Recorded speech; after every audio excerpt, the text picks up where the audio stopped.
see it, and I was like, I think a baboon like just came into our room. The baboon took that. Hi guys, and welcome back to my channel, and today I'm going to be trying something a little bit different. I've never done a story time video, but this will be my first one, so we'll see how it goes. Let's just get right into it. Of course, as you all can see from the title, I did live in Africa, and I lived there for 2 years, and no, this is not a lie, it's not clickbait. It's not Mean Girls either. I literally lived in Africa for 2 years, and I just wanted to make a video and talk about my experience there. I think one of the biggest things that like pisses me off is when people are ignorant and they don't know that Africa is not one country, it's actually a continent. But anyways, enough of like my pet peeves. But I lived in a country called Rwanda, which is like kind of Central Africa. It's right next to Uganda, which is kind of like a really small country. It's way smaller than the state of California. It's another huge thing that is a really big misconception of Africa is that it's just all super poor and everybody lives in huts and there's lions and giraffe just running everywhere like wild, and that is not the case like at all. I lived in this like big, it was the capital city of Rwanda, and Kigali, and it was just interesting because I mean, I to be honest, like had that misconception too, and I was like, no, I'm not ready to move there. Like, I don't know what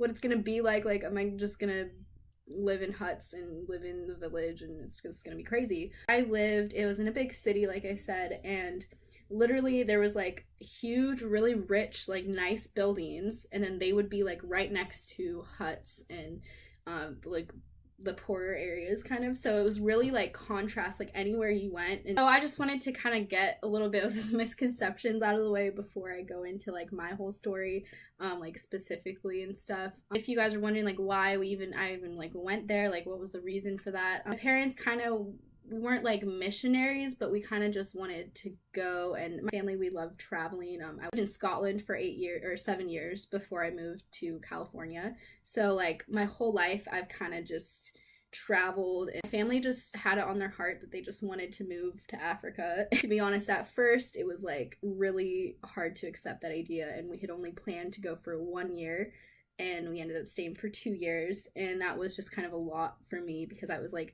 right at that time that I was moving from middle school to high school, so it was really a lot to deal with, and I was kind of just like going through my puberty and just everything, and that was like as well as living in this foreign place that I'd never been, so obviously there was a lot of hard times, but I'm just happy that now I'm able to look at it like a really positive thing. When we first got there, one of the first things I remember doing was we went to this like deaf school where all these kids like couldn't hear, they were deaf.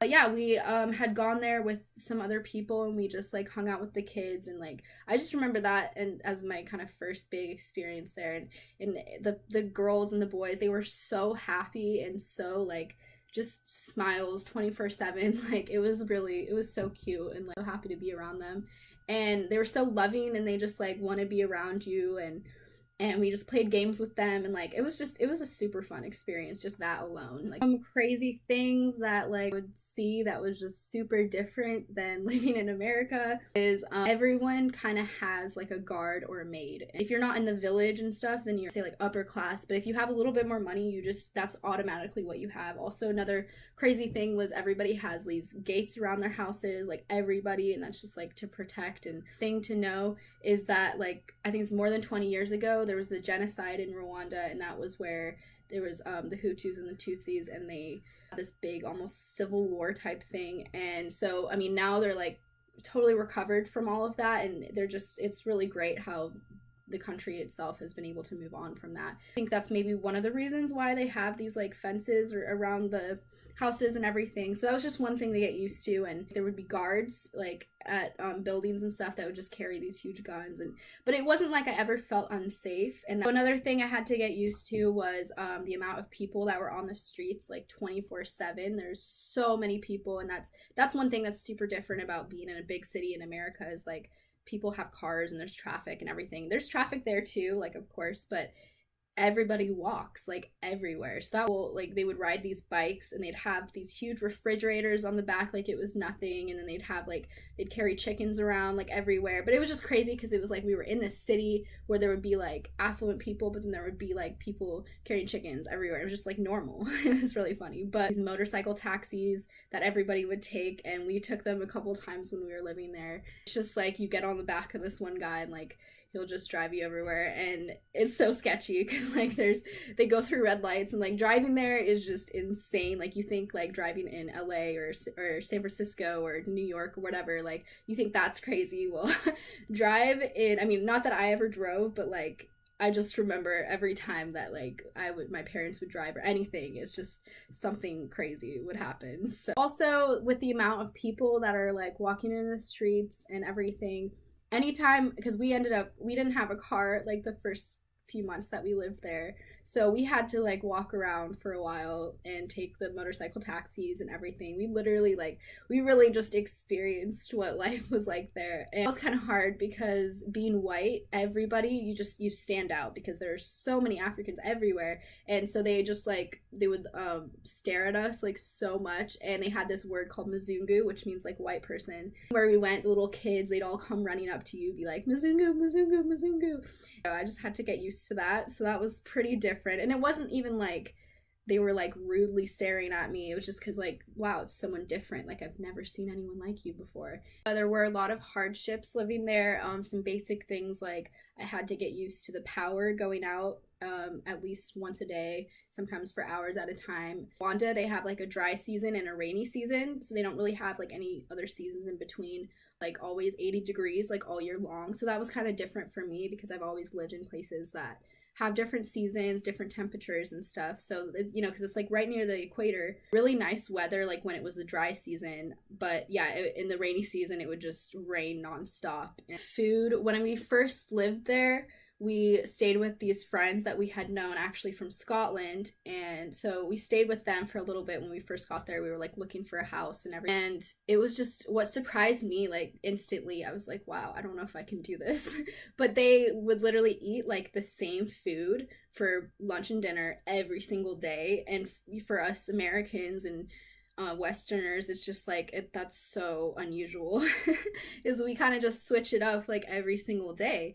But that's just a part of the culture there, and that food was interesting. It was just really, it was like, and it was actually really healthy if you think about it, because it's really like, it's just rice and beans and meat, and like they had like, you would have like chicken stew kind of thing, and then these plantains, which those are my favorite because they're so good. They had like this peanut sauce.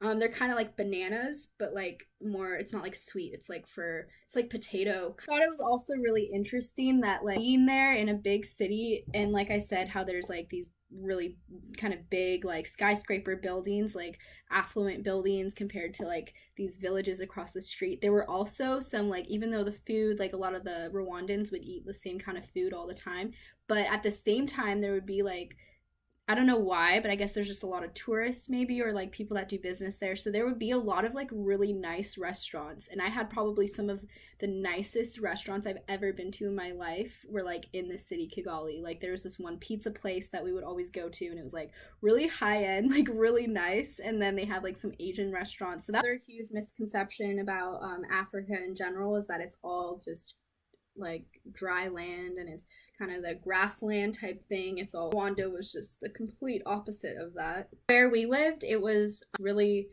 green, and there was like, kind of, Rwanda is sort of known for these green rolling hills, and there's languages that they spoke there. Majority of people in Africa, most of them know like Swahili at least, and so a lot of people spoke that, but that wasn't like the main language. The main language there is Kinyarwanda, and so pretty much everybody speaks that. And then they also speak a lot of French and then English. So a lot of people there are kind of more educated, I feel like, than a lot of Americans, because like they know, like, a lot of them know like at least 5 languages, like all of them. And like obviously the English wasn't always the best, especially like with the village people and stuff. Like there would always be someone with us that would like translate, or like they would know enough to like kind of get the idea of what we were saying, and we tried to make an effort to like learn the language, of course, but it was a really difficult language to learn. But Raho means like hi, and I probably am pronouncing them like completely wrong. Coco is like chicken. Merkoze is like thank you very much, or like if you say Merkoze chane, that means like thank you very much. First, I have like a lot of crazy stories living there. I think I want to mention one of the funniest ones that like was just the craziest things that ever happened to me.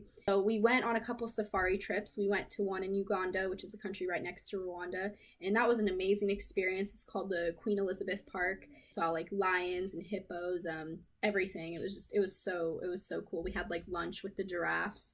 And I think a safari is just so much cooler than a zoo because it's like you're really there in their environment, like to that safari. But then Rwanda also had their own safari. It was just a little bit smaller, and they didn't have like lions. They didn't have as many animals, but they did have these baboons that were like wild baboons. So this park was called Akagera Park, and the baboons, they weren't really like a part of the safari, really. They were almost like when you go to a zoo and there's like squirrels, you know, they're not like a part of the zoo, but they're like there and they're just chilling. And I didn't really get monkeys in the city, although one time we did have one in our backyard, and that was crazy because back at this park there would be these baboons, and the guards and like all the people that worked there, and it was just kind of a known fact that you got to watch out for these guys because if you leave your car doors unlocked, or if you have a sunroof and you leave it open, they'll go in your car and steal things. And that happened to us one time where we left our sunroof open and we had like bananas in there.